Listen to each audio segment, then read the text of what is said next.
অনেক আগে বইটি পড়েছিলাম, কাকে ধান খালো রে, খাওয়ার বেলায় আছে মানুষ কাজের বেলায় নাই, কাকে ধান খালো রে।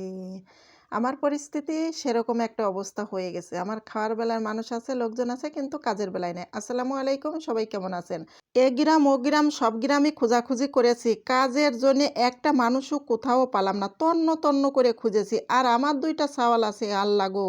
সে যে কী অবস্থা! তাদেরকে আমি সকালবেলায় বলেছি, "বাবা তুমি সাইকেল নিয়ে খেলতে যেও না। কারণ তোমার ওই সাইকেলে আমি একটু আলো চাল ভিজিয়ে রাখতেছি, ওইগুলো নিয়ে তোমারে সাথে করে নিয়ে যেয়ে কুটে নিয়ে এসে রোদ্দুরে দেবো।" যেহেতু রোদ চলে যাচ্ছে।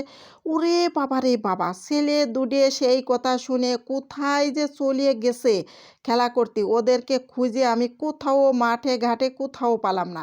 তারপরে কি করব? খানিকক্ষণ তম্বু মেরে বসে থাকলাম। আবার চিন্তা করলাম, বসে থাকলে তো হবে না। চাল যেহেতু ভিজিয়ে ফেলেছি ১০-১২ কেজি চাল, তা কি আর করব? আর আপনার ভাইকে বললাম যে, "এই দেখো চাউল ভিজেছি, তা কি করব?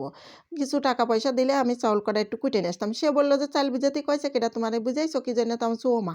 ছেলেপেলে পিঠে আটা খাবে, তাহলে শীতের সিজন চলে যাচ্ছে। ওদেরকে এ পর্যন্ত আমি একখানা পিঠে আটা খাওয়াইনি। তাহলে চাইলে আমার তো কুটতেই হবে। ছেলে মেয়ে, আমি তো মা। আমি না খাইলে আর খাবে কিডা? আমি যদি না খাই ওদের তো আর বড়াতেই হবে না।" ওরা কিন্তু আবার তা বোঝেও না। তা কি আর করব? তারপরে আপনার ভাইকে বললাম যে, "একটা ভ্যান ঠিক করে দাও। তাড়াতাড়ি আমি যেয়ে চাল কটা কুইটে নিয়ে চলে আসলাম।" তা দ্রুত যেয়ে চাল কুটে নিয়ে তারপরে চলে এসে এই যে ছাদের উপরে দেখেন কি সুন্দর সিম ধরেছে, তাই না? অনেক সিম।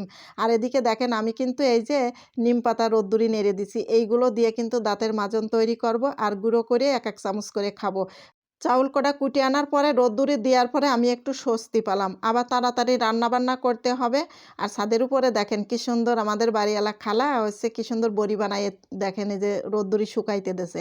আমি এখনো বানাইনি, ডাউল এনে রেখে দিয়েছি। তা মনে করলাম যে ২-৩ দিন পরে আমি তৈরি করব। আর গাছে দেখেন কি সুন্দর লেবু ধরে আছে। আবার তাড়াতাড়ি গুঁড়ো ছাদের উপরে নেড়ে দিয়ে চলে আসছি রান্নাঘরে। এদিক থেকে রান্না চড়িয়ে দিয়ে কিন্তু চলে গেছিলাম ছাদের উপরে গুঁড়ো নাড়তে। তা এদিকে আবার তাড়াতাড়ি রান্না করতে হবে। তা আমি আজকে হচ্ছে মূলো দিয়ে আর তেলাপিয়া মাছ দিয়ে রান্না করছি। যেহেতু বেশি পদে পদে আজকে রান্না করব না। আর ফ্রিজে হচ্ছে ধনিয়ার পাতা ভর্তা করে রেখে দিয়েছিলাম, সেগুলো বের করে নিচ্ছি। ওইগুলো একটু গরম করে দেব। আর রাতের একটু তরকারি আছে, ওগুলো দিয়েই আজকে দুপুরে চলে যাবে। তা চিন্তা করলাম যে এখন হাতে সময় কম, যা আছে এগুলো দিয়েই হয়ে যাবে। তাড়াহুড়া করে রান্না করেছি রে ভাই রে ভাই, বোনেরা কি আর কব। তারপরে আবার ভিডিও তৈরি করতে হবে, ফেসবুকে দিতে হবে, না দিলেই তো হবে না। এখন মনে করলাম যে, যে কাজটুকু করেছি সেইটুকুই ভিডিও করে তাড়াতাড়ি সবার সামনে একটু শেয়ার করি।